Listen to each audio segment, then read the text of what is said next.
আসসালামু আলাইকুম। কিছুদিন আগে আমি মরিচ গাছের মাইটস বা মাকড়ের আক্রমণের কারণে পাতা কুঁকড়ে যায় এবং ফুল ফল পাতা ঝরে যায় এ বিষয়ে আলোচনা করেছিলাম।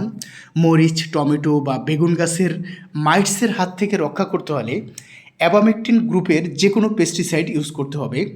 যেমন এসিআইয়ের অ্যাকামাইট, সিনজেন্টার ভার্মিটেক, অটোক্রোপের সানমেকটিন এবং অন্যান্য বিভিন্ন পেস্টিসাইড কোম্পানি অ্যাবামেকটিন গ্রুপের পেস্টিসাইড উৎপাদন করে থাকে।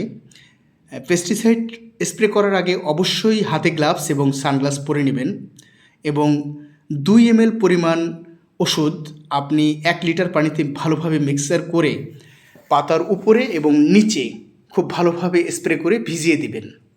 যেহেতু মাইটসগুলো পাতার নিচের অংশে থাকে, নিচে কোনো মতেই যাতে পাতা শুকনো না থাকে, সমস্ত পাতা ভিজিয়ে দিতে হবে।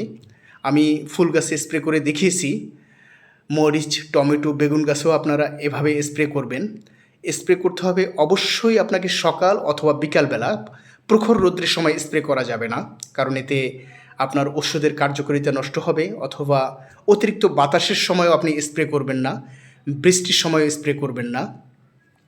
আর স্প্রে করার কমপক্ষে 15 দিন পর ফসল হারভেস্ট করবেন, কারণ আপনাকে স্প্রে করতে যে বিষাক্ত দ্রব্য থাকে এটা 15 দিন পর কার্যকারিতা নষ্ট হয়।